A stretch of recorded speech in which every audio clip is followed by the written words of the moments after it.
Hello, it's Mama here. Welcome to my first thrift haul of 2017. This is going to be a pretty massive one because it's from 4 different locations, and I actually visited 5, but the 5th one was more of a first impression kind of trip. But I'm gonna go ahead and get started with the first one, which is this gray top that I'm wearing here. It's off one shoulder and it's from Love Culture. This trend was big a while back, and the off the shoulder trend was huge last year. I like that the fabric is a little bit thick, so you don't have to worry about undergarments showing through, and I feel like the small exposure of skin here is sexy, but it's also subtle, so you don't have to show too much skin.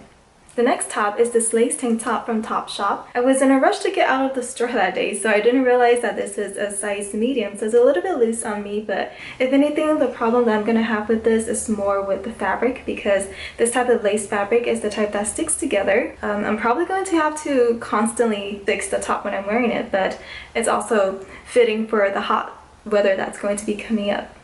This is a men's t-shirt that I found hanging in the women's section when I was going through the racks. I could throw on over a pair of jeans or even leggings and just roll up the sleeves for a casual look. I have another t-shirt, but this one is oversized and it's super duper flowy. I just love the way that it flows over the body when it's worn. The fabric is really cool against the skin, and it has this really pretty print that reminds me of crosses. Next is this knitted olive green tank top that's pretty basic, but it fits really nice over the body, and it's a really good layering piece. The bottom hem also curves out, and it has this lettuce hemming thing going on at the bottom that has been really popular this past season. This is a muscle tee from J.Crew, or a muscle tank top, maybe more like it.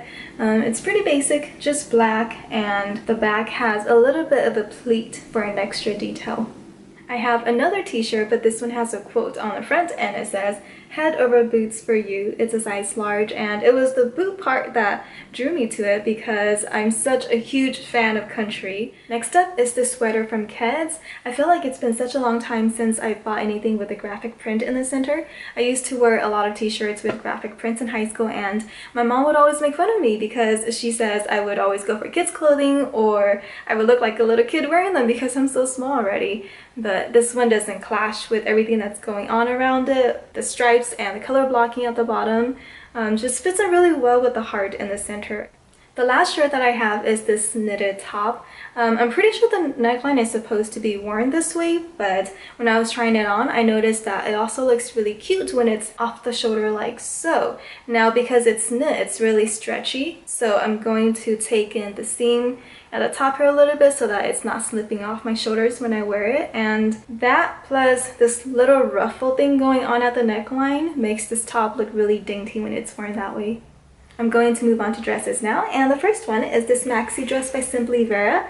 It's a little bit loose on me, so it will need some alteration, but I absolutely love the print on this. It's an interesting mix that kind of reminds me of tie-dye, electricity, and water.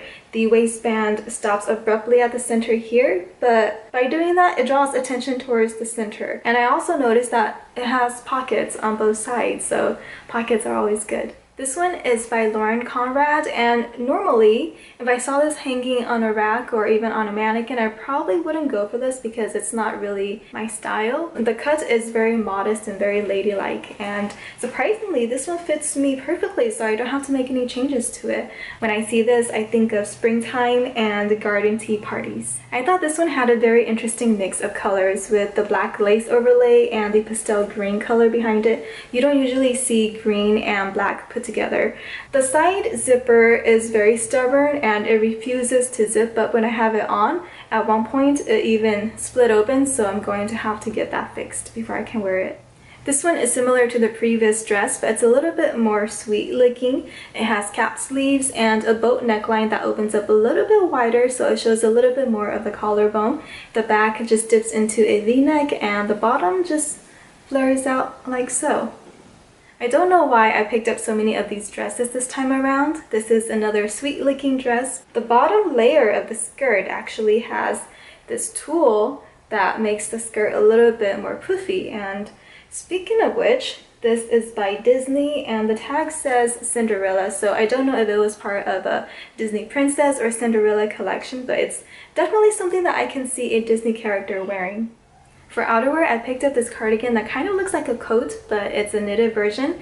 It's really posh and it's really heavy. I like the gold detailing that is featured throughout the entire cardigan, and also these floral buttons on the front. I kind of wish that the front panels were a little bit wider so that I can button them up and actually wear it as a dress, but as that is not the case, I'm going to take this as it is.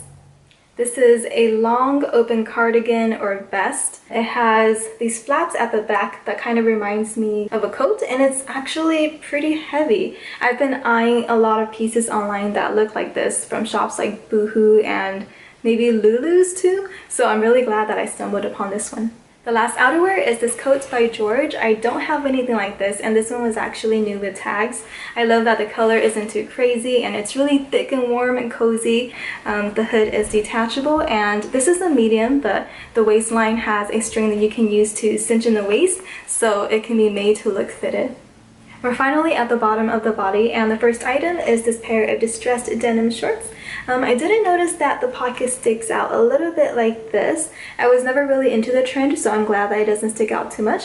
It just has some distressing going on at the legs, and then studs that run along the pockets, and also the belt loops. I did notice that some of the studs are missing, but you can't tell where the blue ones was, and I actually thought that was intentional, so I feel like it just adds to the distressed look overall. This is a pleated skirt from Forever 21, and I try to stay away from there because of the quality, but occasionally I do find a good item or two. This one is a high-low skirt, and it's really flowy. This next skirt is another pleated skirt. This one is from Banana Republic, and it's just a black skirt, but the cool thing about it is that it's made of mesh. I don't have a mesh skirt, and you can't have too many black skirts because they go with everything.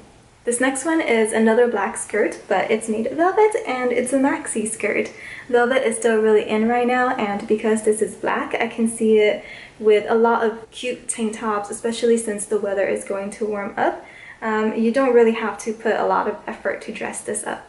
This floral skirt is another one of those items that I normally wouldn't go for. It looks kind of dated. It's an A-line skirt, and it has these big flowers that are printed all over. But some days I do feel like dressing ladylike, so this would be for those types of days. One of the items that I like to look for at the thrift stores are pencil skirts because they seem to have an endless supply of those, and because the cut is so classic, they never run out of style. This one is by Marks and Spencer, and it's just a charcoal gray pencil skirt with pockets at the front that aren't functional, but it fits really well. The last clothing item is this wool skirt from J.Crew. It's another pencil skirt, and I actually wasn't expecting too much out of this, but when I tried it on, oh my goodness, it fits so nice, and I don't have a skirt in this color, so it's one of the things that I'm actually most excited about wearing. I'm going to finish this haul with a couple pieces that aren't clothing items because I usually don't find stuff like this at the thrift store, so I'm excited about them. This one is a pastel belt with a clear panel that runs down the center. It's very 90s and reminds me of outer space costumes or costumes that you would see in those futuristic cartoons and TV shows from the 90s. But when it's paired against a solid colored item, especially if it's black, it creates a very nice break in color. Next is this purse by Klein. There's not too much going on. It's a pretty small size, but it will prevent me from throwing too much junk in here. It just opens up like so with the buckle here, and it has a zipped pocket on the inside, and the strap is not adjustable. The last item is this rose gold purse that doubles as a clutch. It comes with a matching chain that I've just hidden in here.